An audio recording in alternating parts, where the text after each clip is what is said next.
ญอัญชลีวันทาอภิวาทอัญชลีวันทาอภิวาทอัญชลีวันทาอภิวาทอัญชลีวันทาอัญชลีขอโอกาสขออนุญาตครูบาอาจารย์พระมหาเถระพระเถรานุเถระพระมัชฌิมาพระนวากาในการเป็นต้นเสียงธรรมบัญญัติในวันนี้เปิดหนังสือสวดมนต์แปลเล่มใหญ่ไปที่หน้าหนึ่ง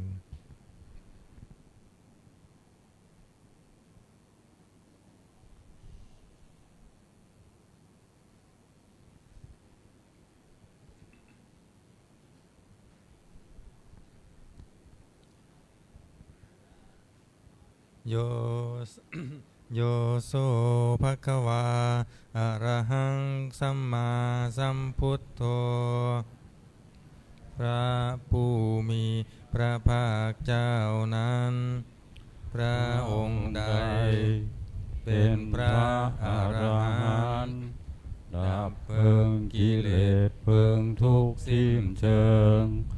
ตรัสรู้ชอบได้โดยพระองค์เอง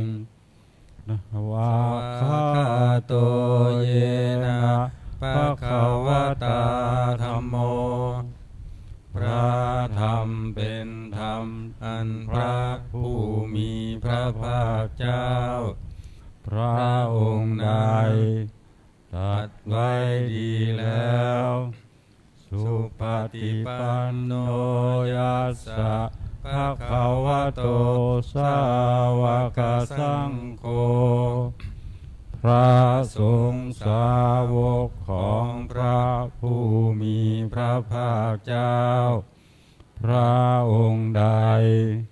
ปฏิบัติดีแล้ว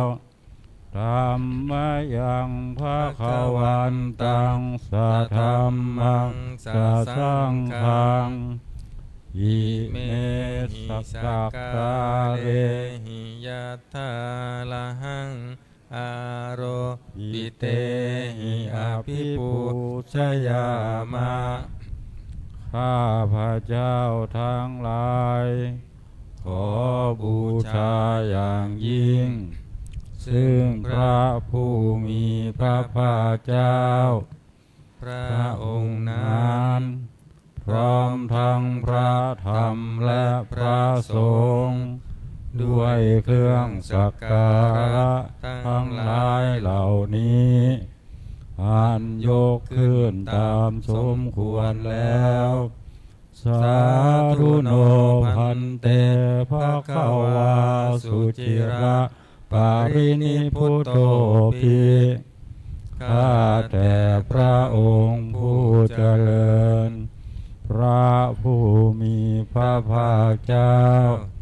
แม้ปรินิพพานนานแล้วทรงสร้างคุณอันสำเร็จประโยชน์ไว้แก่ข้าพระเจ้าทั้งหลายปัตติมาสนตานุกรรมปมานาสาจงมีพระฤทัยอนุเคราะห์ว่าข้าพระเจ้าอันเป็นชนรุ่นหลังอิเมสักกาเลทุกขตัปปนาคาราภูเตปฏิคันหาตุขอพระผู้มีพระภาคเจ้าจงรับเครื่องสักการะอันเป็นบรรณาการของคนยากทั้งหลายเหล่านี้อัมหากังทีกรตังหิตายะสุขายะเพื่อประโยชน์และความสุขแก่ข้าพระเจ้าทั้งหลายตลอดกาลและนานเทอญอะระหังสัมมาสัมพุทโธภควาพระผู้มีพระภาคเจ้าเป็นพระอรหันต์ดับเพลิงกิเลสเพลิงทุกข์สิ้นเชิง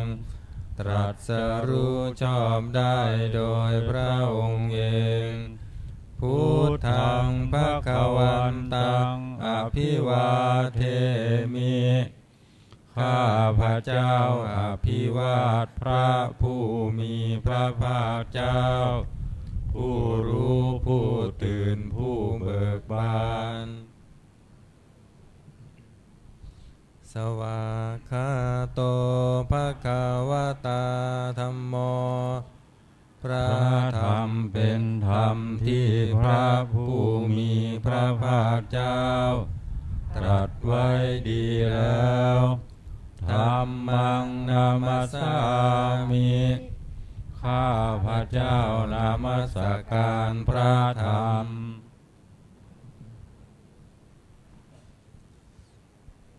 สุปฏิปันโนภควโตสาวกสังโฆพระสงฆ์สาวกของพระผู้มีพระภาคเจ้าปฏิบัติดีแล้วสังฆังนามามิข้าพระเจ้านอบน้อมพระสงฆ์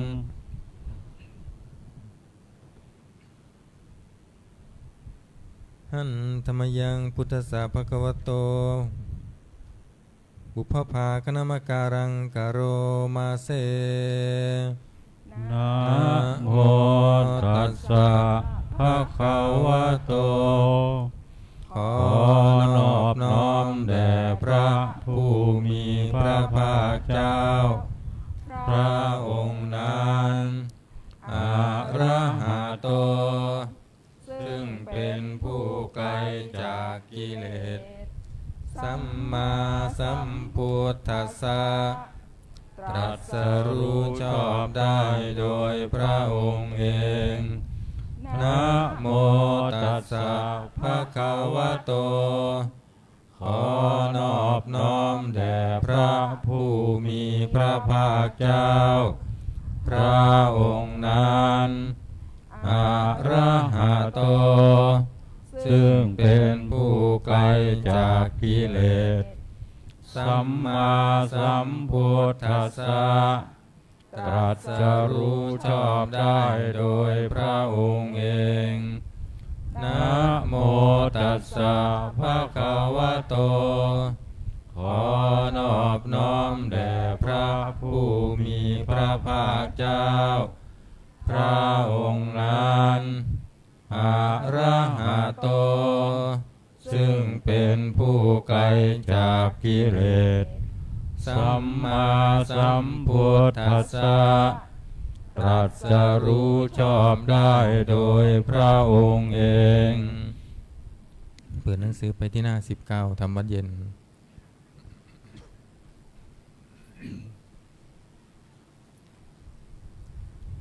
หน้า19หันธรรมยังพุทธานุสตินยังกโรมาเสตังโฆปานาภคะวันตังเอวังกัลลยาโนอิติสัทโธอะภุคโตก็กิตติศักดิ์อันงามของพระผู้มีพระภาคเจ้านั้นได้ฟุ้งไป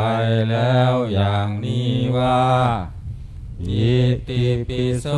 ภควาเพราะเหตุอย่างนี้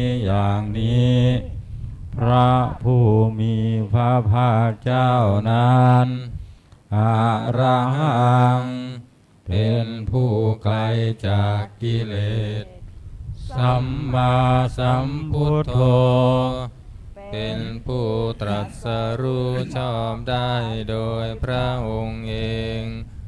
วิชาจารณสัมปันโนเป็นผู้ถึงพร้อมด้วยวิชาและจารณะสุขโตเป็นผู้ไปแล้วด้วยดีโลกวิทูเป็นผู้รู้โลกอย่างแจ่มแจ้ง อนุตตโรปุริสธรรมสารถิ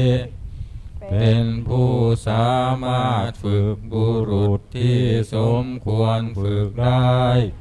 อย่างไม่มีใครยิ่งกว่าสัทธาเทวมนุษย์สานังเป็นครูผู้สอนของเทวดาและมนุษย์ทั้งหลายพุทโธเป็นผู้รู้ผู้ตื่นผู้เบิกบานด้วยธรรมภควาติเป็นผู้มีความจำเริญจำแนกธรรมสั่งสอนสัตว์ดังนี้ท่านธรรมยังพุทธาภิกขิติงกโรมาเสพุทธวารหันตวรตาภิกขุนาภิยุตโตพระพุทธเจ้าประกอบด้วยคุณมีความประเสริฐแห่งอรหันตคุณเป็นต้นสุทาภิญาณการุณาหิสัมมาคัตโตพระองค์อันประกอบด้วยพระญาณและพระกรุณาอันบริสุทธิ์โพเทสิโยสุชนะตังกามรังวาสุโรพระองค์ใดทรงกระทำชนที่ดีให้เบิกบานดุจอาทิตย์ทำบัวให้บานวันธามหังตามรดังศิลาสาสิเนนทางข้าพระเจ้าไหว้พระชินสีผู้ไม่มีกิเลสพระองค์นั้นด้วยเสียงก้าวพุทโธโยสัมภปานินังสารนังเทมามุตตมังพระพุทธเจ้าพระองค์ใดเป็นสารณะอันเกษมสูงสุดของสัตว์ทั้งหลายปะธามานุสติทานังวันทามิตังสิเรนะหังข้าพระเจ้าไหว้พระพุทธเจ้าพระองค์นั้นอันเป็นที่ตั้งแห่งความระลึกองค์ที่หนึ่งด้วยเสียงก้าว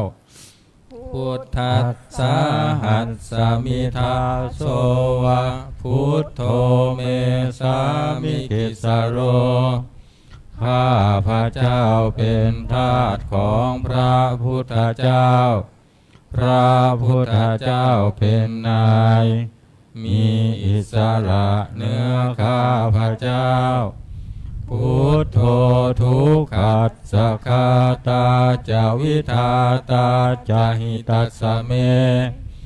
พระพุทธเจ้าเป็นเครื่องกำจัดทุกข์และทรงไว้ซึ่งประโยชน์แก่ข้าพระเจ้า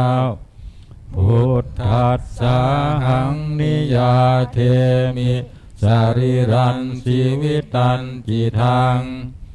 ข้าพระเจ้ามอบกายถวายชีวิตนี้แด่พระพุทธเจ้าวันทันโตหังจาริสามิพุทธัสเสวสุโพธิตังข้าพระเจ้าผู้ไหวอยู่จากประพฤติตามซึ่งความตรัสรู้ดีของพระพุทธเจ้านัตถิเมสารดังอัญญังพุทโธ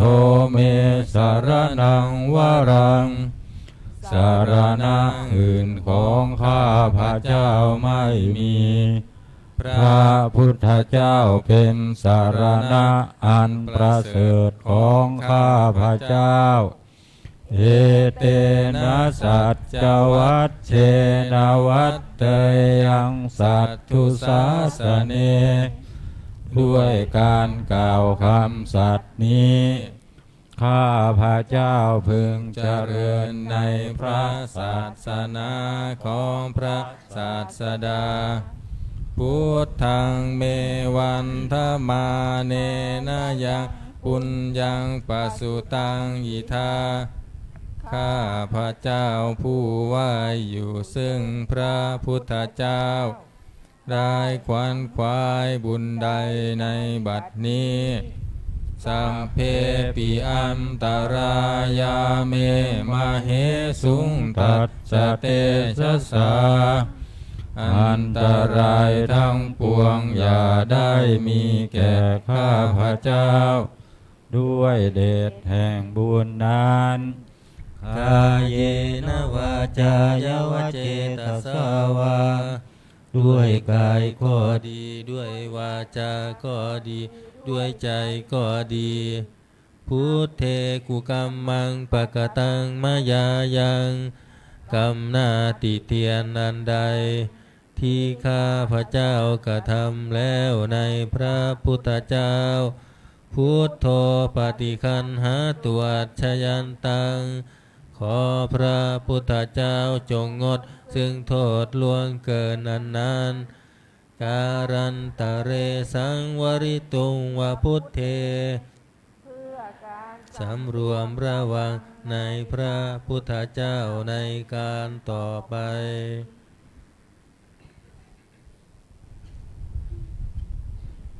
อันธรรมยังธรรมานุสตินยังกโรมาเสสวากขาโตภะคะวะตาธัมโมพระธรรมเป็นสิ่งที่พระผู้มีพระภาคเจ้าตรัสไว้ดีแล้วสันทิฏฐิโกเป็นสิ่งที่ผู้ศึกษาและปฏิบัติพึงเห็นได้ด้วยตนเองอากาลิโกเป็นสิ่งที่ปฏิบัติได้และให้ผลได้ไม่จำกัดการเอหิปัสสิโกเป็นสิ่งที่ควรกล่าวกับผู้อื่นว่าท่านจงมาดูเถิดปานายิโกเป็นสิ่งที่ควรน้อมเข้ามาใส่ตัวปัจจัตตังเวทิตาโพวินโยหิติเป็นสิ่งที่ผู้รู้ก็รู้ได้เฉพาะตนดังนี้หันตมยังธรรมาภิกิติงกโรมาเสสวากขาตตาทิคุณายโยขาวาเสนาเสยโยพระธรรมเป็นสิ่งที่ประเสริฐเพราะประกอบด้วยคุณมีความที่พระผู้มีพระภาคเจ้าตรัสไว้ดีแล้วเป็นต้นโยมัคคปาคัปปริยัตติวิโมกขเพโทเป็นธรรมอันจำแนกเป็นมรรคผลปริยัติและนิพพานธัมโมกุโลกปัตตนาตถาธาริธารีเป็นธรรมทรงไว้ซึ่งผู้ทรงธรรมจากการตกไปสู่โลกที่ชั่ววันธรรมหังตมหารังวรธรรมเมตังข้าพระเจ้าไหว้พระธรรมอันประเสริฐนั้นอันเป็นเครื่องกจัดเสียซึ่งความมืดธัมโมโยสัพพปานินังสารนังเขมามุตตมังพระธรรมใดเป็นสารณะอันเกษมสูงสุดของสัตว์ทั้งหลาย พุติยานุสติทานังวันธามิตังสิเลนะหังข้าพระเจ้าไหว้พระธรรมนั้นอันเป็นที่ตั้งแห่งความระลึกองค์ที่สองด้วยเสียงกล่าวธรรมัสสาหัสสมิทาโสวะธัมโมเมสามิเกสโรข้าพระเจ้าเป็นทาสของพระธรรมพระธรรมเป็นนายมีอิสระเหนือข้าพระเจ้าธัมโมทุกขัสสะคาตาจาวิทาตาจาหิตัสสะเมพระธรรมเป็นเครื่องกำจัดทุกข์และทรงไว้ซึ่งประโยชน์แก่ข้าพระเจ้าธัมมัสสาหังนิยาเท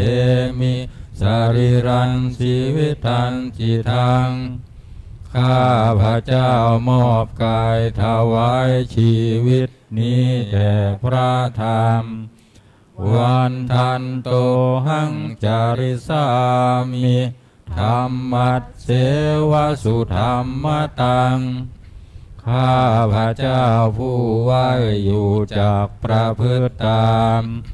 ซึ่งความเป็นธรรมดีของพระธรรมนัตถิเมสรนังอัญญังธัมโมเมสรนังวรังสารณะอื่นของข้าพระเจ้าไม่มีพระธรรมเป็นสารณะอันประเสริฐของข้าพระเจ้าเอเตนะสัจจวัตเชนะวัตเทยังสัตถุสาสเนด้วยการกล่าวคำสัตย์นี้ข้าพระเจ้าพึงเจริญในพระศาสนาของพระศาสดาธัมมังเมวันธามาเนนะยังปุญญังปัสสุตังอิทาข้าพระเจ้าผู้ไหวอยู่ซึ่งพระธรรมได้ค้นขวายบุญใดในบัดนี้สัพเพปิอันตรายาเมมาเหสุงตัสสะเตสะสาอันตรายทั้งปวงอย่าได้มีแก่ข้าพระเจ้าด้วยเดชแห่งบุญนั้นกายเยนะวาจายวเจตสาวาด้วยกายก็ดีด้วยวาจาก็ดีด้วยใจก็ดีธัมเมกุกัมมังปะกตังมายายังกรรมนาติเตียนันใดที่ข้าพระเจ้ากระทำแล้วในพระธรรมธัมโมปฏิคันหาตัวชยันตังขอพระธรรมจงงดซึ่งโทษล่วงเกินนั้นการันตะเรสังวริตุงวธรรมเมเพื่อการสำรวมระวังในพระธรรมในการต่อไป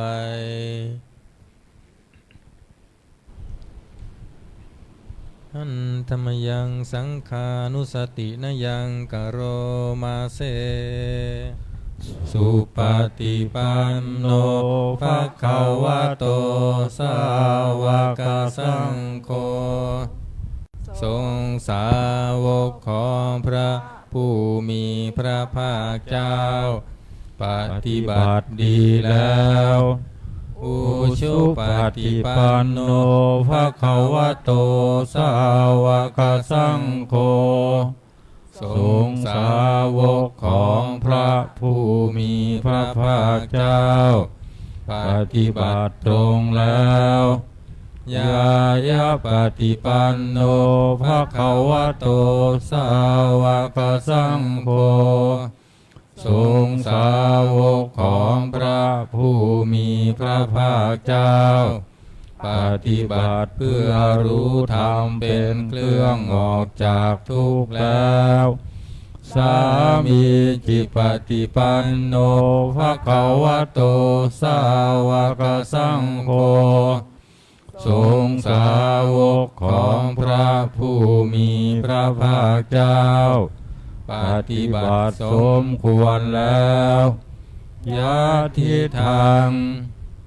ที่แก่บุคคลเหล่านี้คือจัตตาริปุริสายุคานิอัตถปุริสปุคคาราคู่แห่งบุรุษสี่คู่นับเรียงตัวบุรุษได้8บุรุษเอสะภะคะวะโตสาวกสังโฆนั่นแหละสงฆ์สาวกของพระผู้มีพระภาคเจ้าอาหุนายโยเป็นสงฆ์ควรแก่สักการะที่เขานำมาบูชาปาหุนายโยเป็นสงฆ์ควรแก่สักการะที่เขาจัดไว้ต้อนรับทักขินายโยเป็นผู้ควรรับทักษิณาทานอัญชาริการณิโยเป็นผู้ที่บุคคลทั่วไปควรทำอัญชารีอนุตตรังปุญญเขตังโลกัสสาติเป็นเนื้อนาบุญของโลกไม่มีนาบุญอื่นยิ่งกว่าดังนี้อันธรรมยังสังฆาภิกิติงกโรมาเสสัทธัมมโชสุปฏิปัตติคุณาภิยุตโตพระสงฆ์ที่เกิดโดยพระสัทธรรมประกอบด้วยคุณมีความปฏิบัติดีเป็นต้นโยธรรมพิโทอริยบุคคลสังฆเสโทเป็นหมู่แห่งพระอริยบุคคลอันประเสริฐ8จำพวกสีราธิธรรมปวาราสยกายจิตโตมีกายและจิตอันอาศัยธรรมมีศีลเป็นต้นอันบวรวันธามหังตามริยานาคานังสุทังข้าพระเจ้าไหว้หมู่แห่งพระอริยเจ้าเหล่านั้นอันบริสุทธิ์ด้วยดีสังโฆโยสัพพปานินางสารนังเขมามุตตมังพระสงฆ์หมู่ใดเป็นสารณะอันเกษมสูงสุดของสัตว์ทั้งหลายตติยานุสติทานังวันธามิตังสิเรนังข้าพระเจ้าไหว้พระสงฆ์หมู่นั้นอันเป็นที่ตั้งแห่งความระลึกองค์ที่3ด้วยเสียงกล่าวสังคัสสาหัสสมิทาโสวะสังโฆเมสามิเกสโรข้าพระเจ้าเป็นทาสของพระสงฆ์พระสงฆ์เป็นนายมีอิสระเหนือข้าพระเจ้าสังโฆทุกขัสสะคาตาจาวิทาตาจาหิตัสสเมพระสงฆ์เป็นเครื่องกำจัดทุกข์และทรงไว้ซึ่งประโยชน์แก่ข้าพระเจ้าสังคัสสาหังนิยาเทมิสรีรันสีวิตันจิตังข้าพระเจ้ามอบกายถวายชีวิตนี้แด่พระสงฆ์วันทันโตหังจริสามิ สังคัสโสปฏิปันนตังข้าพระเจ้าผู้ไหวอยู่จากประพฤติตามซึ่งความปฏิบัติดีของพระสงฆ์นัตถิเมสรณังอัญญังสังโฆเมสรณังวรังสารณะอื่นของข้าพระเจ้าไม่มีพระสงฆ์เป็นสารณะอันประเสริฐของข้าพระเจ้าเอเตนะสัญจวัชเชนะวัตเตยังสัตตุสาสเนด้วยการกล่าวคำสัตย์นี้ข้าพระเจ้าพึงเจริญในพระศาสนาของพระศาสดาสังฆังเมวันธมาเนนะยังปุญญังปัสสุตังอิทาข้าพระเจ้าผู้ไหวอยู่ซึ่งพระสงฆ์ได้คุณควายบุญใดในบัดนี้สัพเพปิอันตรายาเมมาเหสุงตัสสะเตสะสาอันตรายทั้งปวงอย่าได้มีแก่ข้าพระเจ้าด้วยเดชแห่งบุญนั้นกาเยนะวาจายวเจตสาวาด้วยกายก็ดีด้วยวาจาก็ดีด้วยใจก็ดีสังเกกุกัมมังปะกตังมยายังกรรมหน้าที่เทียนนันใดที่ข้าพระเจ้ากระทำแล้วในพระสงฆ์สังโฆปฏิคันหตัวชยันตังขอพระสงฆ์จงงดซึ่งโทษล่วงเกินนั้นการันตะเรสังวริตุงวสังเคเพื่อการสำรวมระวังในพระสงฆ์ในการต่อไป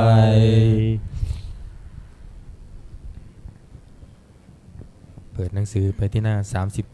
38โอวาทปาติโมกข์หน้า38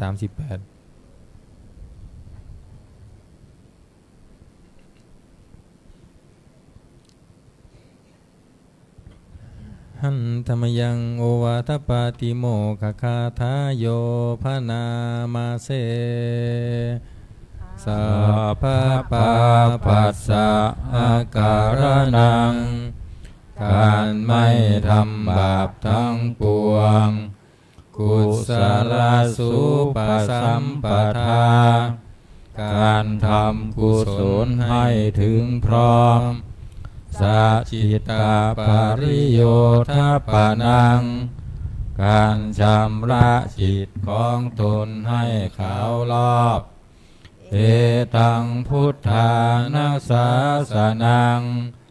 ทำ3อย่างนี้เป็นคำสั่งสอนของพระพุทธเจ้าทั้งหลายขันติปรมังตะโพติติฆาขันติคือความอดกลั้นเป็นธรรมเครื่องเผากิเลสอย่างยิ่งนิพพานังปรมังวทันติพุทธาผู้รู้ทั้งหลายกล่าวพระนิพพานว่าเป็นธรรมอันยิ่งนะหิปภาชิโตปรูปคาติผู้กำจัดสัตว์อื่นอยู่ไม่ชื่อว่าเป็นบรรพชิตเลยสัมมาโนโหติปารังเวทยันโตผู้ทำสัตว์อื่นให้ลำบากอยู่ไม่ชื่อว่าเป็นสมณะเลยอนุปวาโทอนุปคาโตการไม่พูดร้ายการไม่ทำร้ายปาติโมกเขจะสังวโรการสำรวมในปาติโมกข์ มัตตั ตั ญ ญ ยุ ยุ ตา ตา จะ จะ พั พั ต ต ตั ตั ส ส ส มิ มิง งความเป็นผู้รู้ประมาณในการบริโภคปันตันจะสยนาสนังการนอนการนั่งในที่อันสงัดอาทิจิตเตจะอายโยโคความหมั่นประกอบในการทำจิตให้ยิ่งเอตังพุทธานาสาสนัง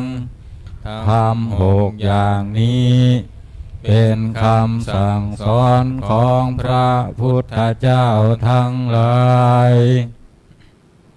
เปิดมาหน้า27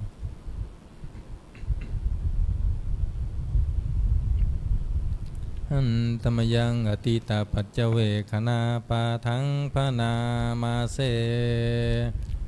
อาชามยาปัจเจเว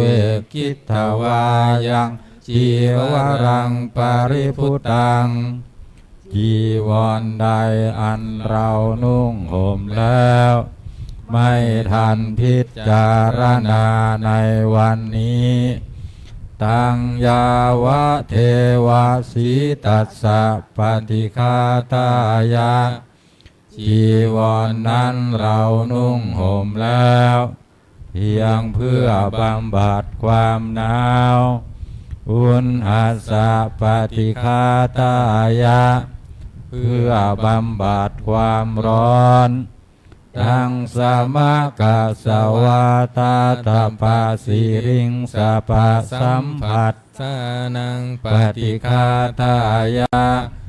เพื่อบำบัดสัมผัสอันเกิดจากเหลือกยุงลมแดดและสัตว์เลื้อยคลานทั้งหลายยาวะเทวะหิริโกปินะปฏิสาธานาทังและเพียงเพื่อปกปิดอวัยวะอันให้เกิดความละอายอาชมายาปัจเจเวกินตวายโยปินทปาโตปริพุตโตบิณฑบาตใดอันเราฉันแล้วไม่ทันพิจารณาในวันนี้โสเดวะทวายะบิณฑบาตนั้นเราฉันแล้วไม่ใช่เป็นไปเพื่อความเพลิดเพลินสนุกสนานนามัทธายะไม่ใช่เป็นไปเพื่อความเมามันเกิดกำลังพลังทางกายนามันธนายะไม่ใช่เป็นไปเพื่อประดับนาวิภูสนายะไม่ใช่เป็นไปเพื่อตกแต่งยาวะเทวะอิมัสสกายัสสทิฏฐิยาแต่ให้เป็นไปเพื่อความตั้งอยู่ได้แห่งกายนี้ยาปานายาเพื่อความเป็นไปได้ของอัตภาพวิหิงสุปารติยาเพื่อความสิ้นไปแห่งความลำบากทางกายพระมจาริยานุภายะเพื่ออนุเคราะห์แก่การประพฤติพรหมจรรย์อิติปุรานันจะเวทนังปฏิหังคามิด้วยการทำอย่างนี้เราย่อมระงับเสียได้ซึ่งทุกขเวทนาเก่าคือความหิวณวันจะเวทนังณอุปาเทสามิและไม่ทำทุกขเวทนาใหม่ให้เกิดขึ้นยาตราจะเมภวิสสติอนวัชชตาจะพาสุวิหารโรจาติหนึ่งความเป็นไปโดยสะดวกแห่งอัตภาพนี้ด้วย ความเป็นผู้หาโทษมิได้ด้วยและความเป็นอยู่โดยผาสุกด้วยจักมีแก่เราดังนี้อาชมยังปัจเจเวกินตวายังเสนาสนังปาริพุตังเสนาสนะใดเราใช้สอยแล้วไม่ทันพิจารณาในวันนี้ตังยาวะเทวะสีตัสสะปฏิฆาตายะเสนาสนะนั้นเราใช้สอยแล้วเพียงเพื่อบำบัดความหนาวอุณหัสสะปฏิฆาตายะเพื่อบำบัดความร้อนดังสมกัสสวาตาตปะสิริงสปะสัมผัสสานังปฏิฆาตายะเพื่อบำบัดสัมผัสอันเกิดจากเหลือกยุงลมแดดและสัตว์เลื้อยคลานทั้งหลายยาวะเทวะอุตุปาริสยวิโนทานังปฏิสันลานารามทังเพียงเพื่อบรรเทาอันตรายอันพึงมีจากดินฟ้าอากาศและเพื่อความเป็นผู้ยินดีอยู่ได้ในที่หลีกเล่นสำหรับภาวนาอาชมยาอัมปัญจเวกินตวาโยกิลานะปัจจยเพสัจจปริคาโรปริพุตโตกิลานะเพสัจบริขารใดอันเราบริโภคแล้วไม่ทันพิจารณาในวันนี้โสยาวะเทวะอุปันนานังไวยาภาธิกานังทานานังปฏิฆาตายะคิลานะเพสัตบริขารนั้นเราบริโภคแล้ว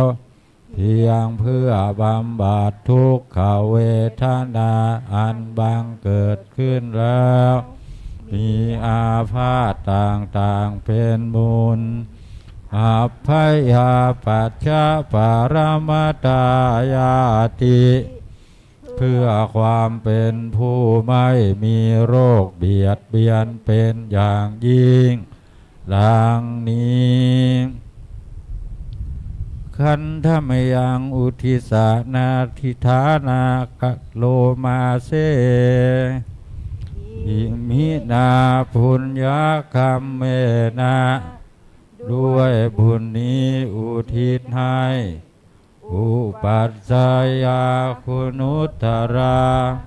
อุปัชฌาย์ผู้เลิศคุณอาจาริยุปการาจาและอาจารย์ผู้เกื้อหนุนมาตาปิยาตยาตกาทั้งพ่อแม่และปวงญาติสุริโยจันทิมาราชาศูนย์จันทร์และราชาคุณาวันตานาราปิจาผู้ทรงคุณหรือผู้สูงชาติพระมมาราชอินทาจาพรหมานและอินทราชโลกปาราชเทวตา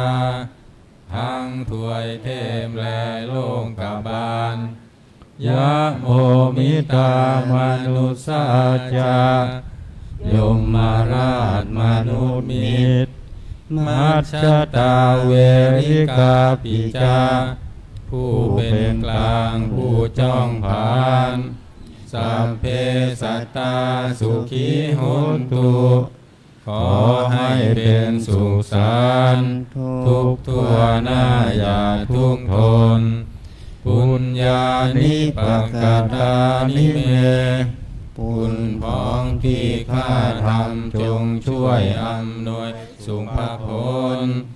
สุขังจะทีวิทังเทนตุให้สุขสามอย่างล้นหิปังปาเปทาโวมะตังให้รู้ถึงนิพพานพลันอิมินาปุญญกรรมเมนะด้วยบุญนี้ที่เราทำอิมินาอุทิเสนาจาและอุทิศให้ปวงสัตว์ขิปาหังสุรเพเจวะเราพันได้ซึ่งการตัด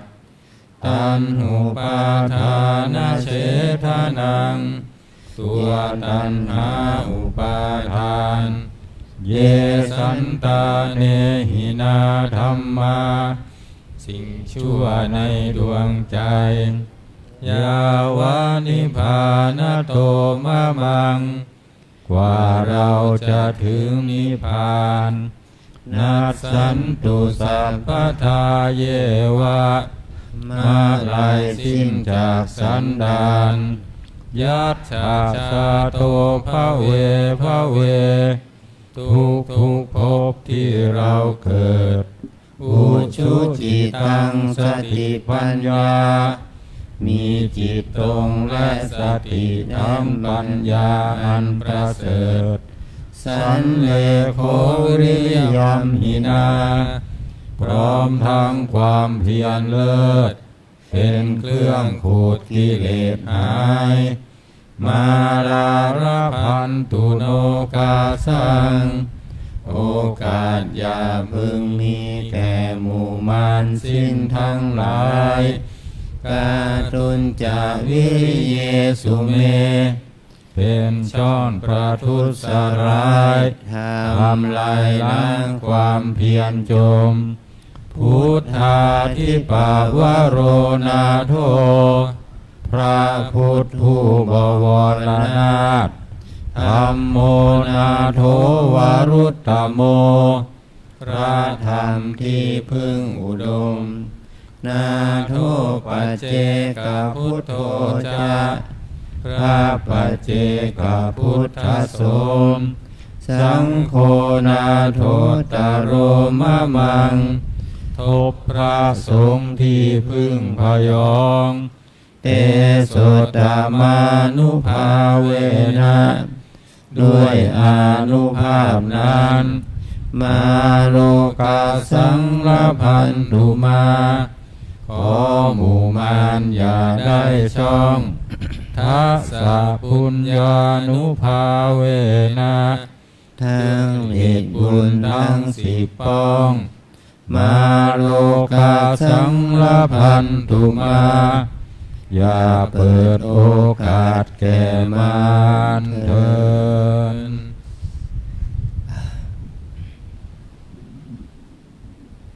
ธรรมะเย็นก็จบไปที่นี้นะครับ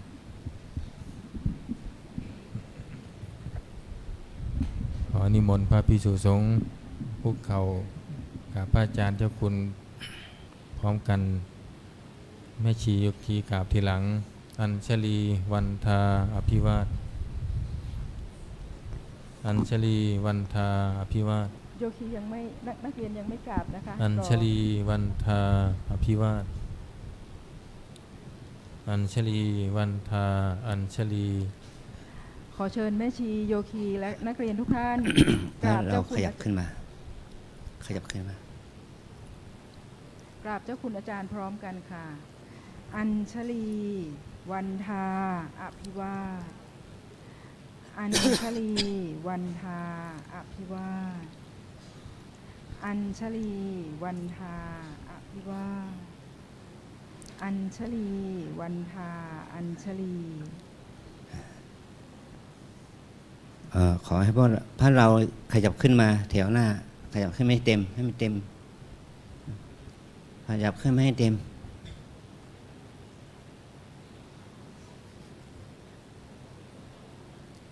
ให้เต็มแถว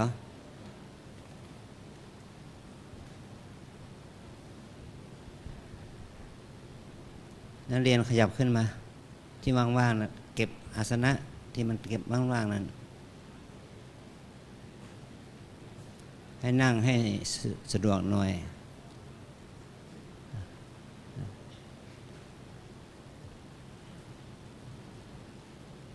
อาสนะที่ว่างก็เก็บเสีย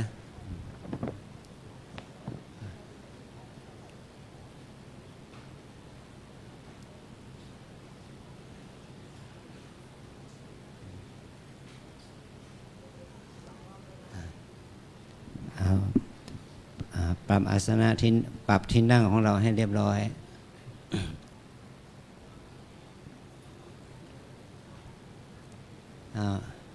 นักเรียน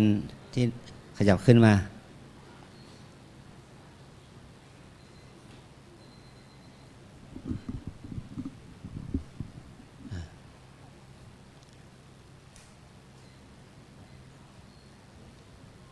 นั่ง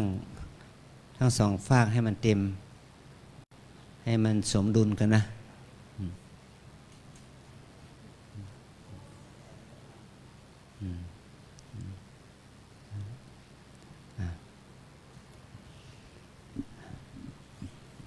ยูคีเรานั่งเรียบร้อยหรือยังถ้านั่งให้มันเรียบร้อยแล้วไม่ให้ห่างเกินไปนั่งให้มันเสมอกันหน่อย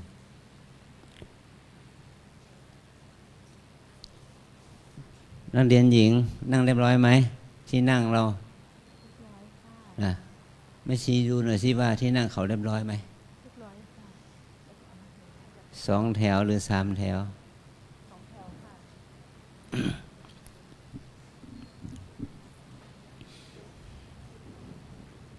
นั่งให้เป็นระเบียบแล้วเราจะได้ทำพิธีสวดมนต์ถวายสมเด็จพระสังฆราชจัดระเบียบจัดแถวให้ดีนะแล้วก็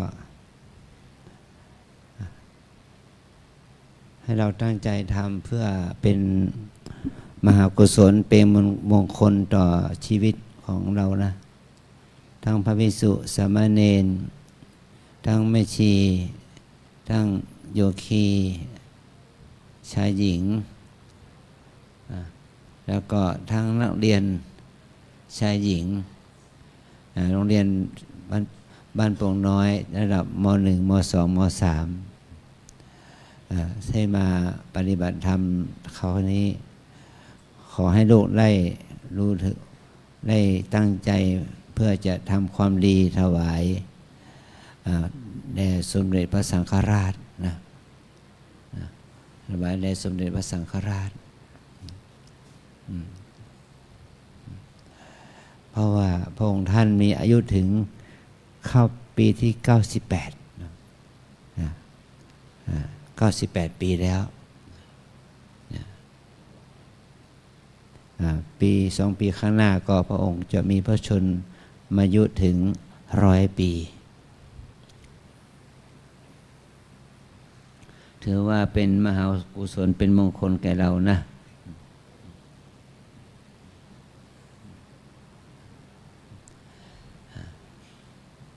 นั่งเรียบร้อยแล้วยังไม่ชีจัดที่นั่งให้เรียบร้อยนะ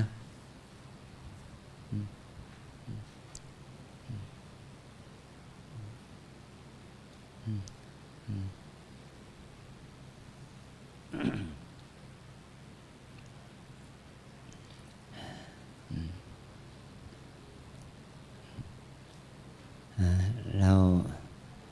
ตั้งใจให้เป็นบุญเป็นกุศลเพื่อจะได้สวดมนต์ถวายแด่สมเด็จพระสังฆราชในฐานะที่พระองค์เป็นปูชนียบุคคลเป็นพระสงฆ์พระมหาเถระเป็นประมุขสงฆ์แห่งสังฆมณฑลแห่งประเทศไทยนะเราจะได้ทำพิธีกันหน่อยนะ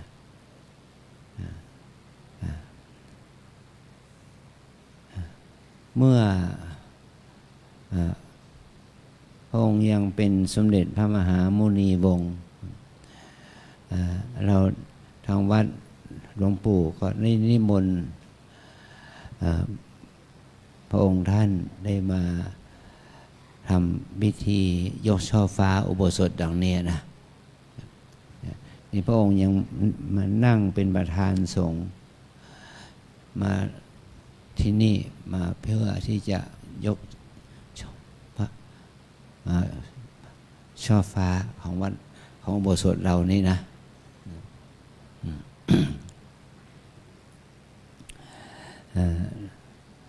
อาจารย์ได้ไปร่วมกิจงานครบรอบ150 ปีวัดราชบพิตรในนามของเป็นกับว่าพระเดชพระคุณหลวงปู่แล้วก็ได้ไปทำกิจกรรมอะไรกับอธิษฐานจิตพระพุทธนิรันตรายอย่างนี้นะที่วัดราชบพิตรหรือว่าอะไร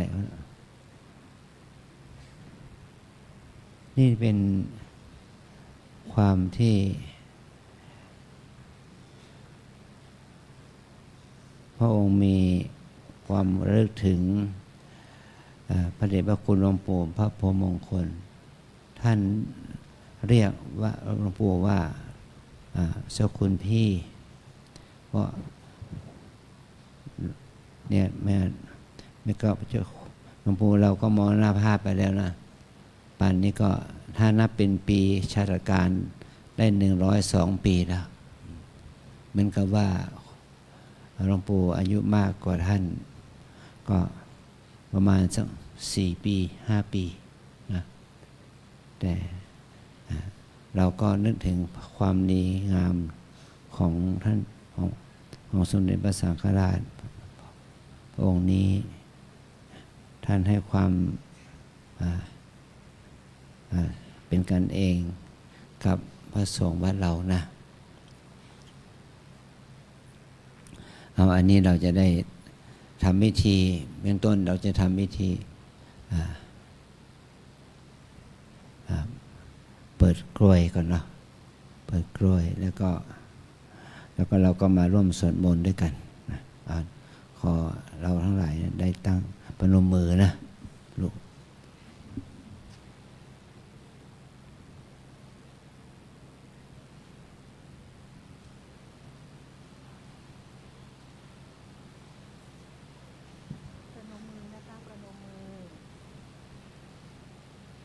ขอเชิญทุกท่านประนมมือค่ะ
ต่อไปเราจะได้เริ่มสวดมนต์ถวาย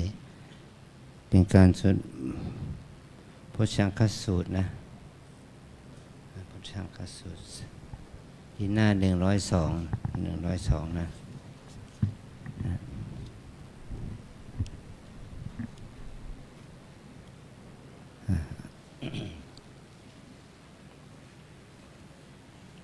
หนังสือมนต์พิธีเล่มเหลืองนะคะเปิดหนังสือมนต์พิธีเล่มเหลืองหน้า102ค่ะหน้า102ค่ะ102นะโมตัสสะภะคะวะโต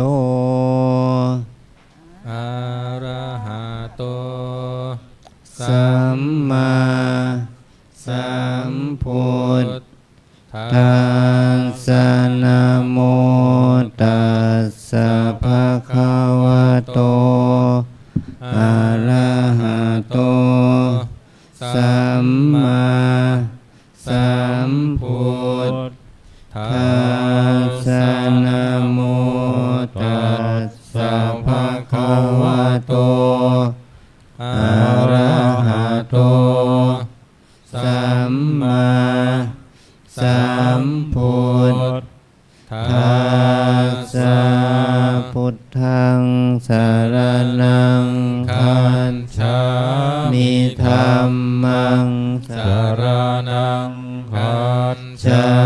มิสังฆังสรณังคัจฉามิทุติยัมปิพุทธังสรณังคัจฉามิทุติยัมปิธัมมังสรณังคัจฉามิทุติยัมปิสังฆังสรณังฉามิตติยัมปิพุทธังสรณังฉามิตติยัมปิธัมมังสรณังฉามิตติยัมปิสังฆังสรณังคัจฉามิเปิดหน้า55หน้า55หนังสือโปกเหลืองนะนะโมอะระหะโตสัมมาสัมพุทธัสสะมะเหสิโนนะโมพุทธมัมธัมมัสสะสวากขาตัสเสวะเตนะโมมหาสังฆัสสะปิวิสุทธัสสิลทิฏฐิโนนะโมโอมัตตยารันทัสสะรัตนัตตยาสัสสะทุกังนะโมโอมัคคาติตัสสะตัสสะวัตถุตยาสัพพินะโมการะปะภาเวนาวิคันฉันตุอุปันทวานะโมการานุภาเวนะสุวัตถิโหตุสัมปทานะโมการัสสะเตเชนะวิธิมมิโหมิเตชวาเปิดหน้า102นะเอวัมเมสุตังเอกังสามัญญังภคะวาราชคะเหวิหารติเวรุวันเนกาลันทกานิวาเปเตนะโคปันนะสัมมาเยนะอายัสสะมหากัสสะโปปิภาริคุหายังวิหารติอาภาปิโกทุขิโตภาระหะคิลาโนอัฏฐโคภะคะวาสายันสัสสะมายังปฏิสันลานาโวทิโตเยนายัสสมามหากัสสะโปเตนุปาริสังกามิอุปสังกามิตวาปัญญาเตอาสเนนิสิทินิสัชชะโคภะคะวาอายัสสะมันตังมหากัสสะปังเพตตะโวจักขิจิเตกัสส สัพพพมานิยังกันจิยาปานิยังกัจจิทุกขาเวทนาปฏิกร ก ร มันติโนอภิกรรมันติปฏิกรรมโมสานังปัญญายติโนอภิกรรมโมตินะเมพันเต ขมานียังนับปายปายดียัง ภาลหาเมทุกขาเวทนาปฏิกรรมันติโนปฏิกรรมันติ อภิกรร ก ม โมสานังปัญญายติโนปฏิกรรมโมติสัตติเมกัสสะปะโพชังคามายา สัมมาทังขาตา ตาภาวิตาพหุลีกตาอภิญญายนิมโพธายนิม พาน นายสังวันตันติกตเมสัตตะสติสัมโพชังโคโคกัสสะปะมะยา สัมมาทักขาโตภา วิโตพหุลีกโตอภิญญายสัมโพธายนิม พาน นายสังวัตตติหัมมวิจยสัมโพชังโคโคกัสสะปะมะยา สัมมาทัก ขาโตภาวิโตพหุลีกโตอภิญญายสัมโพ ทายา นิพพานายสังวัตตติวิริยสัมโพชังโคโคกัสสะปะมะยา สัมมาทัก ขาโตภาวิโตพหุลีกโตอภิญญายสัมโพธายนิพพานายสังวัตตติปิติสัมโพชังโคโคกัสสะปะมะยา สัมมาทักขาโต โตภาวิโตพหุลีกโตอภิญญายสัมโพธายนิพพานายสังวัตตติภาสัตถิภมโพชังโคโคกัสสะปะมะยา สัมมา มาทักขาโตภาวิโตพหุลีกโต อภิญ ยายสัมโพธายนิพพานายสังวัตตติสมาธิสัมโพชังโคโคกัสสะปะมะยา สัมมาทัง ขาโตภาวิโตพหุลีกโตอภิญญายสัม โพธาย นิพพานายสังวัตตติ อุเบ ขาสัมโพชังโคโคกัสสะปะมะยา สัมมา มาทักขาโตภาวิโตพหุลีกโตอภิญ ญายสัมโพ โพธายนิพพานายสังวัตตติเมโคกัสสะปะสัตตสัมโพ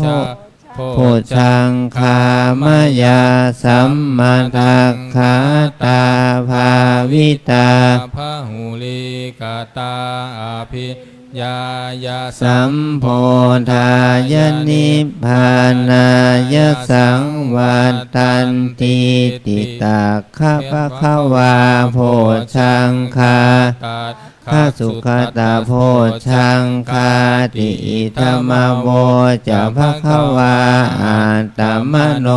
อา ยัต สมามหากัสสะโปภะคะวะโตภาสิต ตัง อภินันทิวุฒหิจายสมามหากัสสะโปตัม มหา อาภาธาตถาปหิโนจายสมโต มหา กัสสะปัสสะโสอาภาโทโสโห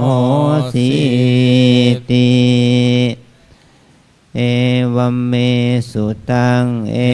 กังสัมมยังภควาราชคเหวิหารติเวรุวันเนทกานิวาเปเตนะโคปันนะสัมมเยนะอายัสสะมะมหาโมคคันลาโนคิจฉกูเตพระเตวิหารติอาภาทิโก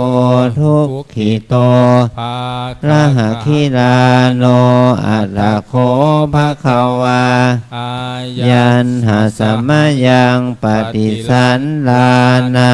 วุธิโตเยนายัสสมามหาโมคคันลาโน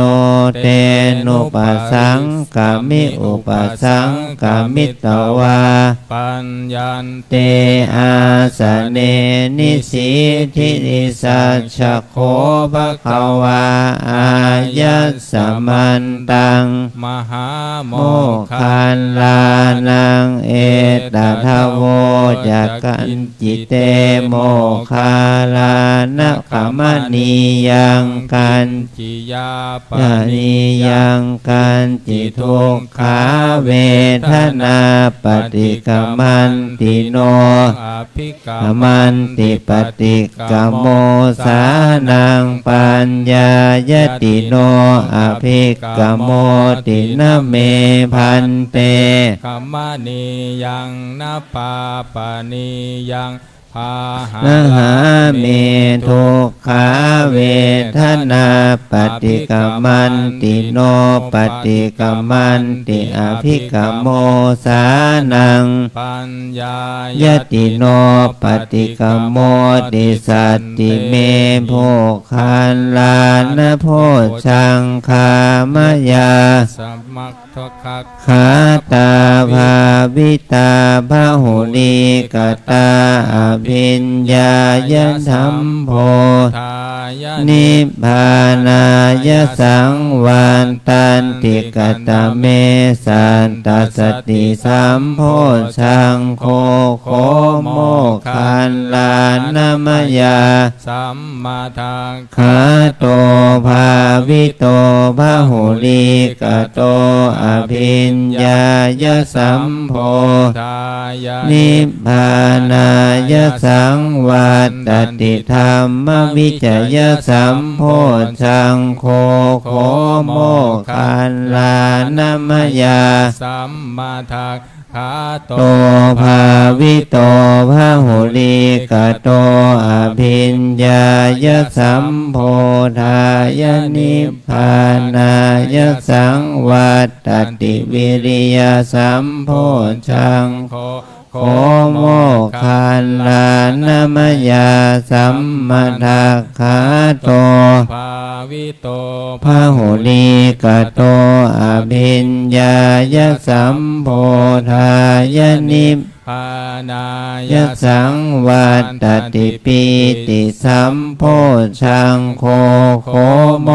คันลานามยาสัมมาทัคขาโตภาวิโตภาหุลีกโตอภิญญายสัมโพธายนิพพานายสังวัตติปัสสัทธิโพธโพชังโคโคโมคันลานามยาสัมมาทัคขาโตภาวิโตภาหุลีกโตอภิญญายสัมโพธายนิพพานายสังวัตติสมาธิสัมโพชังโคโคโมคันลานามยาสัมมาทังขาโตภาวิโตภาหุลีกโตอภิญญายสัมโพธายนิพพานายสังวัตติอุเปกขาสัมโพชังโคโคโมคันลาน นะมะยาสัมมาทักขาโตภาวิโตพหุลิกาโต โตอภิญญายสัมโพธายนิพ พาน ายสังวัตติเมโคโมคาลานะสันตโพชังคามายา สัมมาทัก ขาตาภาวิตาพหุลิกตาสะพิญญายสัมโพ ทายา นิพพานายสังวาตันติติตาคะภะคะวาโพชังคาสักขะสุขตาโพชัง คา ติธรรมโวจะภะคะวาอันตมโนอายัสสมามายาสะ โมคันลาโนภะคะ ยว ะ โตภาสิตังอภินันทิบุตถหิจายัสสมามหาโม คัน ลาโนตัมหาอาภาธาตถาปหิโนจายัสสมโต มหา โมคันลานาสะโสอาภาโทอโหสิติเอวัมเมสุตังเอกังสามยังภะคะวา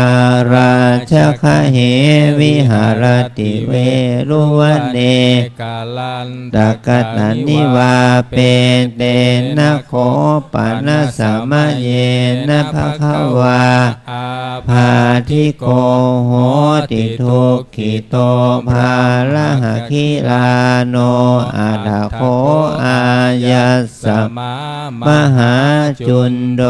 ทายันหาสมยังปฏิสันลานาวุธิ โต เยนะยะมาเตนุปสังกามิอุปสังกามิตวาภะคะวันตัง อภิวา เทตวาเอกามันตังนิธิทิเอกามันตังนิสินนังโส อา ยัสสะมันตังมหาจุนทังภะคะวาเอตัทโวจะปฏิพันตุตังจุน ตา โพชังคาติสัตติเมพันเต โพ ชังคาภะคะวตาสัมมาทักขาตาภาวิตา พหุลิ ลีกตาสะพิญญายสัมโพ ทาย านิพพานายสังวันตันติกันตเมสันตสติสัมโพชังโคโคพันเตภะคะวตา สัม มาทักขาโตภาวิโตภาหุลิกโต อาภิญญายาสัมโพทายานิ นิพ ม พานายสังวัตติธรรมวิจยสัมโพชังโคโคพันเต ภะคะวตา สัมมาทักขาโตภาวิโตภาหุลิกโตอภิญญายสัมโพ ทายา นิพพานายสังวัตติวิริยสัมโพชังโคโคพันเตภะคะวตา สัมมาทัก ขาโตภาวิโตภาหุลิกโตอภิญญายสัมโพ ทายา นิพพานายสังวัตติปิติสัมโพชังโคโคพันเต ภะคะวต ตาภัมมาทักขาโตภาวิโตภาหุลิกโต อาภิญญายาสัมโพทายานิ พานายสังวัตติปัสสัทธิสัมโพชังโคโคพันเต ภะคะว วตาสัมมาทัง ขาโต ภาวิโตภาหุลิกโต อาภิญญาย ายสัมโพธายนิพพานายสัง วัตติสมาธิสัมโพชังโฆโคพันเต ภคว ตาสัมมาทัคขาโตภาวิโต พหุลิก กโตอภิญญายสัมโพธา ญานิ นิพพานายสังวัตติ อุเบก ขาสัมโพชังโฆโคพันเต ภควตาสัมมาทัคขาโตภาวิโตพหุลิ กโตอภิมยายา สัมโพธายนิพพานายสังวัตติอิเมโคพันเตสัทธโพชังคา ภควตาสัม มาทัคขาตาภาวิตาพหุลิ กตา อภิญญายสัมโพ ทายานิพพานายสังวัตตัน ติติตาขจุนทโพชังคาตาขจุนทโพชังคาติอิธรรมโวจายัสสมามหาจุนโดมมนุญโยสัทธาโหสิวุฒหิจะภควตาตัมหาอาภาธาตถาปะหิโนจะภควโตโสอาภาโทอโหสิติไปเปิดที่หน้า77นะหน้า77 77โพชังโกสติสังขาโตธัมมานังวิจโย ตถาวิริยัมปิติปัสสันธิโพชังคาจตถาปะเรสมาตุเบกขาโพชังคาสัตเตเตสัมภทัสสินามุนินาสัมมาทัคขาตาภาวิตาพหุลิกตา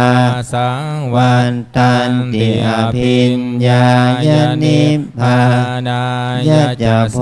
ธิยาเอเตนะสัญจวัชเชนะโส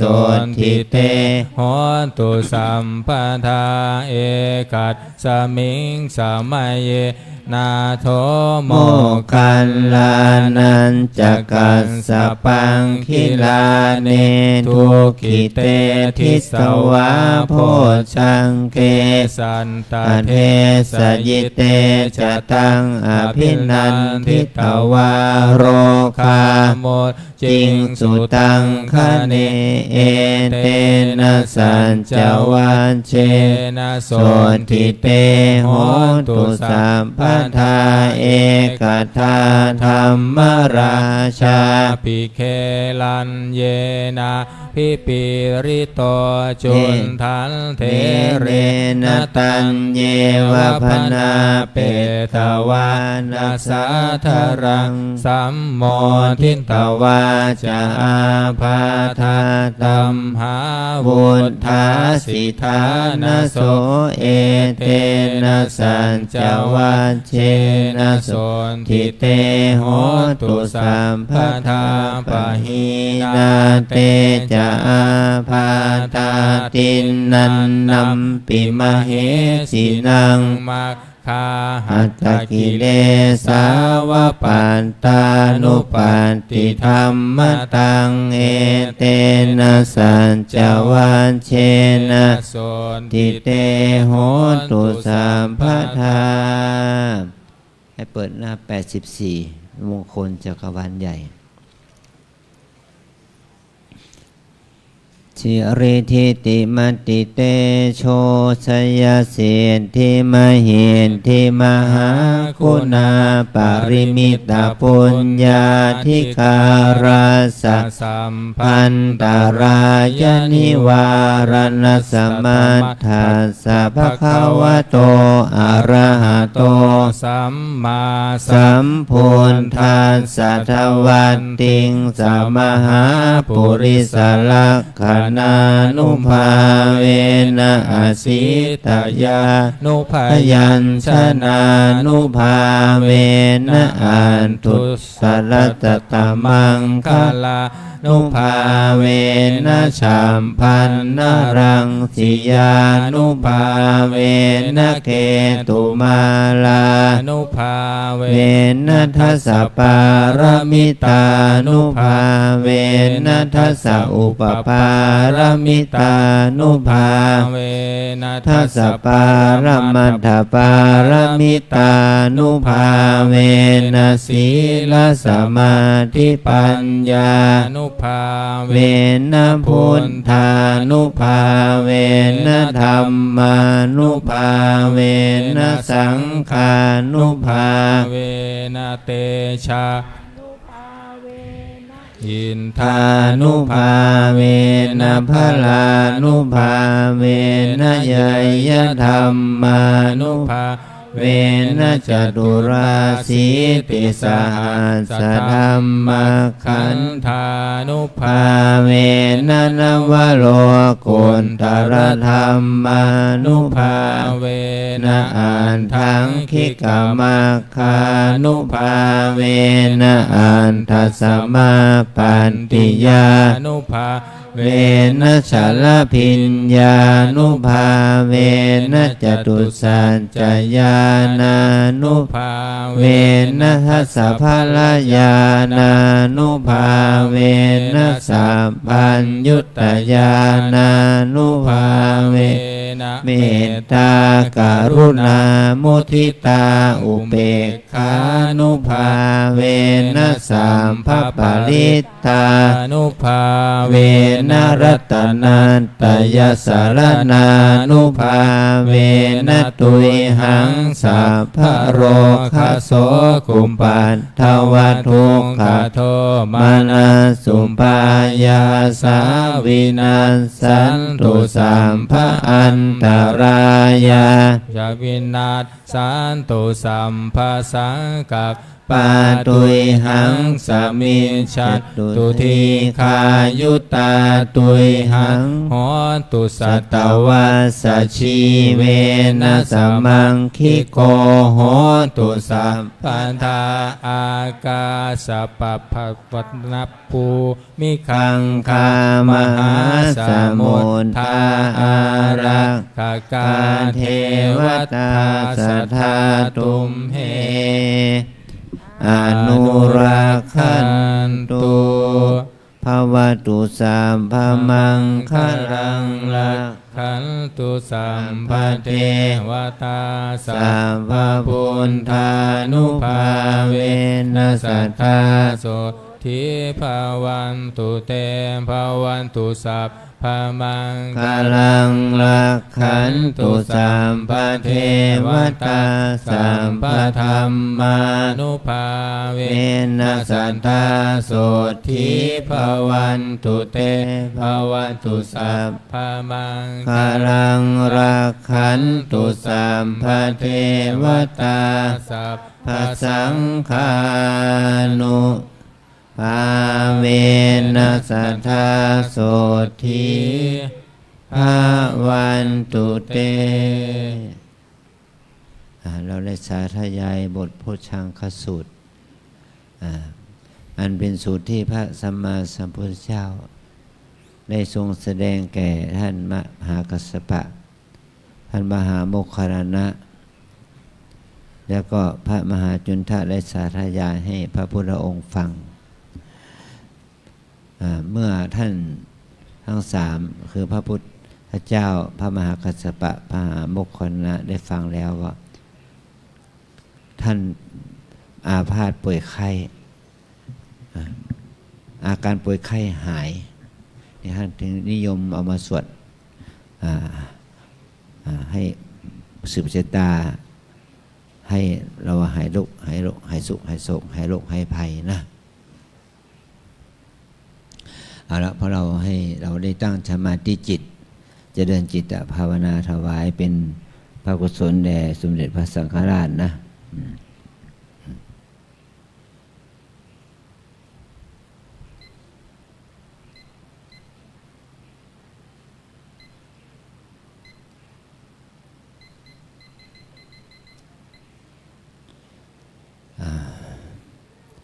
ให้สงบจิตนะขอให้เราได้ตั้งใจเจริญสมาธิสัก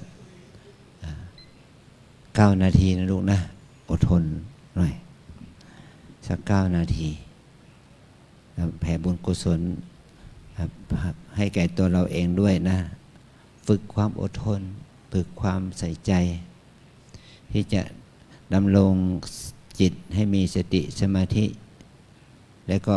แผ่บุญกุศลถวายแด่พระองค์ท่านขอให้ต่อไปขอให้เราได้ตั้งจิตอยู่ในความสงบนะ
สมควรแก่เวลานะ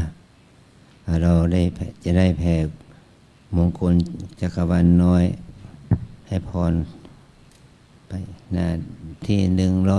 140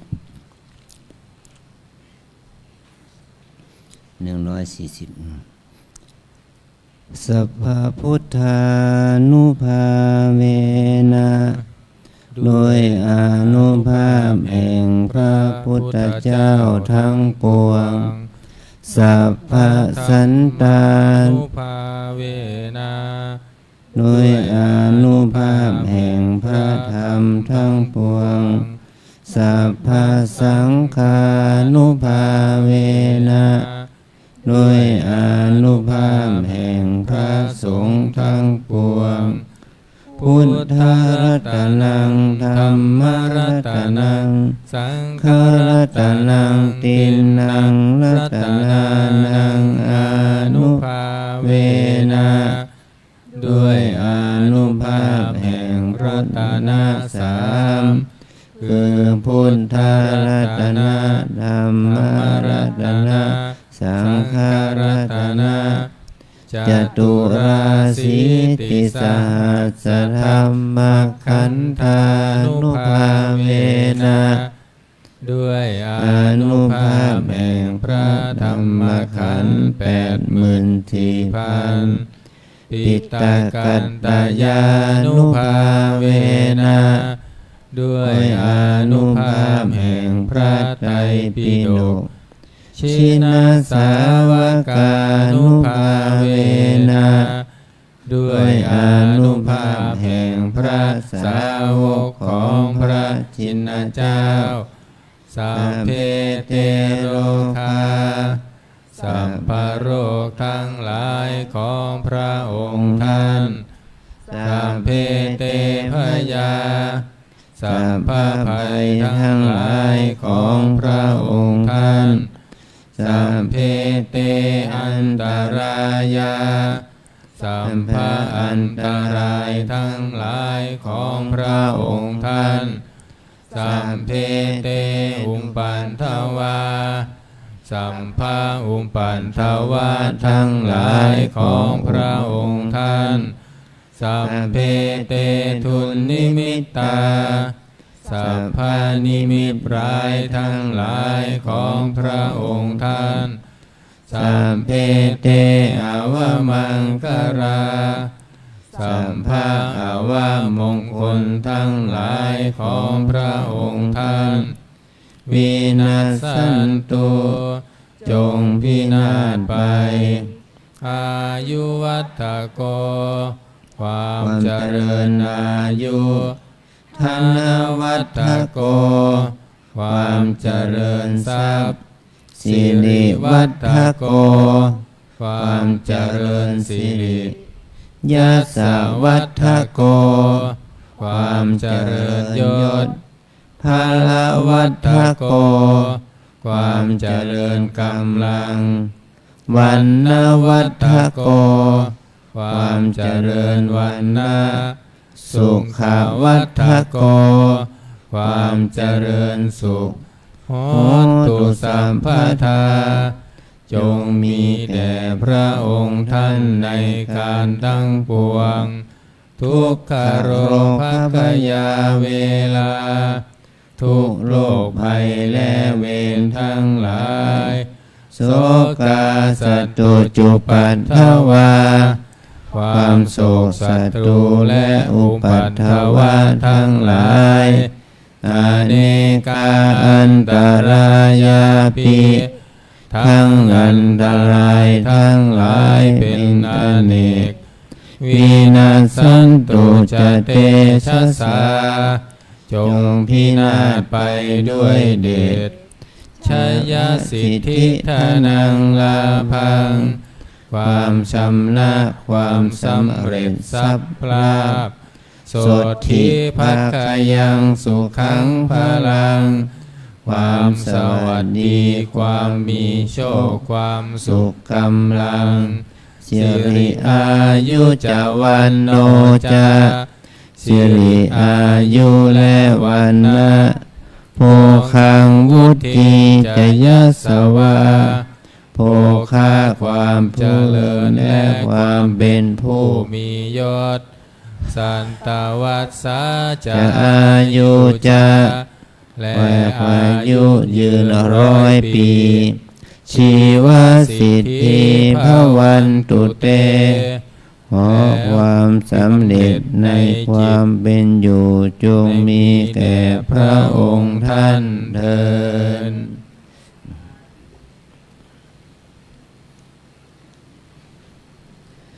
เราจะได้แผ่เมตตาอิตังตนากัมมังนิพพานาปัญจโยโหนตุโนนิจจังอิทังศีลกัมมังนิพพานาปัญจโยโหนตุโนนิจจังอิทังภาวนากัมมังนิพพานาปัญจโยโหนตุโนนิจจังยังกินจิโกสารังคันธัมพังกัมมังสัพเพหิคัมเหหิกาตังปุญญังโนอนุโมทันโตสุนันโตพนโตเยเทวาสามิงทาเนอาทิคาตาทิคายุกะสัทธาโหนตุสัมเพสัตตาสุขีอัตตานังปาริหารันตุมาตาปิตาสุขิตาโหนตุทุกขาปามุจจันตุสัมเพยาตากาสุขิตาโหนตุทุกขาปามุจจันตุสัมเพอายาตากาสุขิตาโหนตุทุกขาปามุจจันตุสัมเพปิสาสัมเพยาคาสัมเพเปตาสุขิตาโหนตุทุกขาปามุจจันตุสัมเพนักขันตาสุขิตาโหนตุทุกขาปามุจจันตุสัมเพเทวาสุขิตาโหนตุทุกขาปามุจจันตุสัมเพอาจาริโยปัจจายาสุขิตาโหนตุทุกขาปามุจจันตุสัมเพสัมปติโยสามิชันตุโว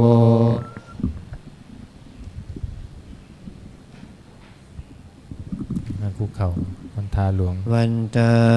มิพุทธังสัพพะเมวะโตสังฆามัตถะเมพันเตวันตามิธัมมังสัพพะเมวะโตสังฆามัตถะเมพันเตวันตามิสังฆังสัพพะเมวะโตสังฆามัตถะเมพันเตวันตามิคารุอุปัชฌาอาจาริเยสัพพะเมวะโตสังฆามัตถะเมพันเตวันตามิกัมมัฏฐานังสัพพะเมวะโตสังฆามัตถะเมพันเตวันทามิอาราเมพันทะสีมังสัมภะเมวะโตสังฆามัตถะเมพันเตวันทามิเจติยังสัมพังสัมพันธาเนสุปาติทิตาสาลีลาธาตุมหาโพธิงพุทธารูปังสักกาลังสันธานาคาโลเกเทวะโลเกพรหมะโลเกชัมพูทิเปลังกาทิเปสารีลาธาตุโยเกสะธาตุโยอะระหันตาธาตุโยเจติยาขันธะโกนติงจตุราสีติสะหัสเสธัมมะขันเทสัพเพสังปาทะเจติยังอหังวันทามิสัพพะโสอัญชลีวันทาภิวาทอัญชลีวันทาภิวาทอัญชลีวันทาภิวาท อัญชลีวันทาอัญชลี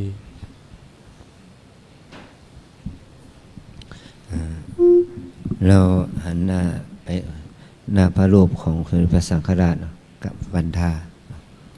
สาธุวันทา มิพันเตสาพังอปาราทังคามัทธาเมพันเตมยากตังปุญญาสามินาอนุโมทิตาพังสา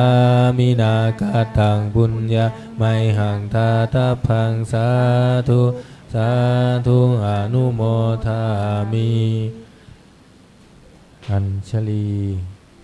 วันทาอภิวาทอัญชลีวันทาอภิวาทอัญชลีวันทาอภิวาทอัญชลีวันทาอัญชลี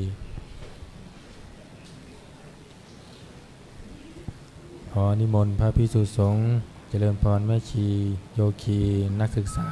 ก้มหมอบวันทาน้อยพระอาจารย์เจ้าคุณพร้อมกันสาธุวันทามิพันเตสาพังอปาราทังคามัทธาเมพันเตมยากตะปุญญังสามินาอนุโมทิตาพังสามินากตังปุญญังไมหะทาตาพังสาธุสาธุอนุโมทามิจตารโอธรรมาวัฏันติอายุวันโนสุขังพระลังสาธุสาธุสาธุ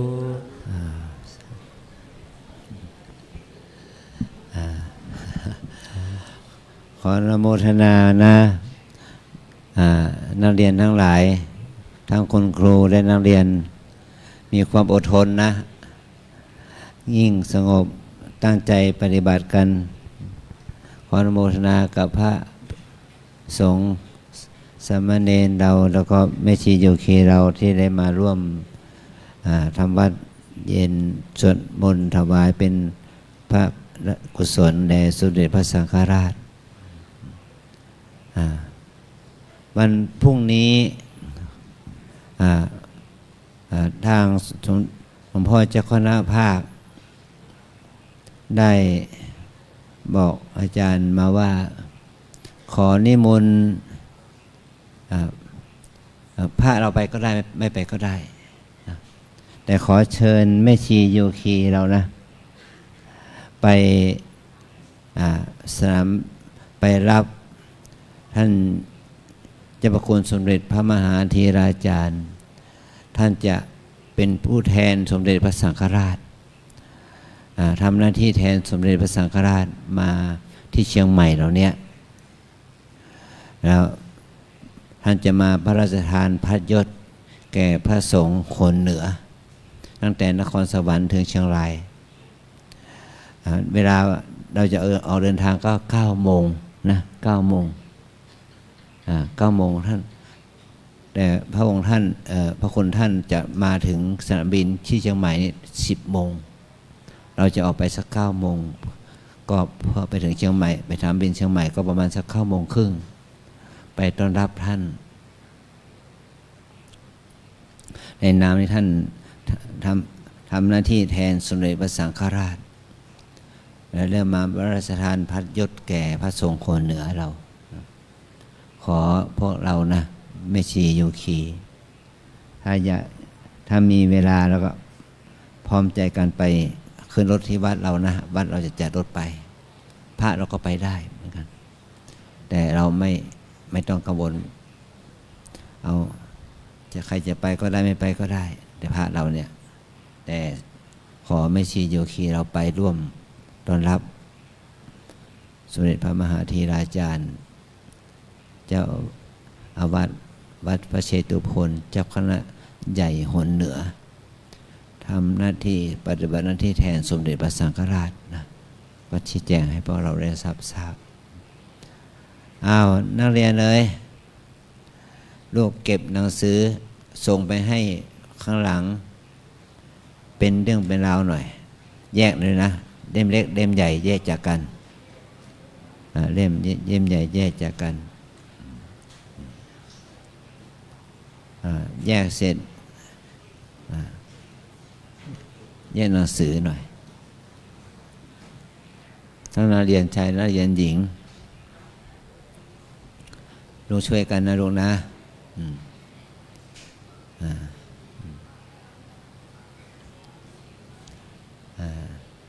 นักเรียนโรงเรียนบ้านบางน้อยนี่เรียบร้อยดีเข้าใจถึงความถึงประโยชน์ของการมาปฏิบัติกรรมฐานที่บ้านเรานี่นะเพราะว่าท่านผอ.ทั้งคุณครูท่านเข้าใจใส่ใจหลักปฏิบัติเพราะว่าหลวงพ่อไปเป็นกรรมการศึกษาโรงเรียนบ้านโป่งน้อยเนี่ยมาหลายปีแล้วตั้งแต่อาคารใหม่ยังไม่ได้ทำเลยจนเดี๋ยวนี้อาคารใหม่ก็เสร็จเรียบร้อยแล้วเอาลูกเอาเรียงกันนะเอาเรียงข้างบนข้างล่างด้วยเท่าที่จะทำไว้แล้วก็เอาละหางานนักเรียนและไม่ชีโยคีเราก็กราบพระได้กราบไหว้อรหังสมากราบพระเลิกได้พักได้ครับนิมนต์พระภิกษุสงฆ์พวกเขากับพระอาจารย์เจ้าคุณพร้อมกันแม่ชีโยคีกราบทีหลังอัญชลีวันทาอภิวาทเรากลับทีหลังนะคะอัญชลีวันทาอภิวาทอัญชลีวันทาอภิวาทอัญชลีวันทาอัญชลีขอเชิญแม่ชีโยคีและก็คณะนักเรียนทุกคนนะคะน้อมกราบท่านเจ้าคุณอาจารย์พร้อมกันค่ะอัญชลีวันทาอภิวาทอัญชลีวันทาอภิวาทอัญชลีวันทาอภิวาทอัญชลีวันทาอัญชลีช่วยเก็บอาสนะด้วยนะครับอาสนะนักเรียนช่วยกันเก็บอาสนะให้เรียบร้อยนะคะสำหรับแล้วก็ช่วยกันปิดหน้าต่างทั้งสองฝั่งนะคะสำหรับโยคีหญิงขอให้ท่านลงไปปฏิบัติรวมกันที่ห้องรับพระกรรมฐานหรือว่าห้องใต้ดินหอไตร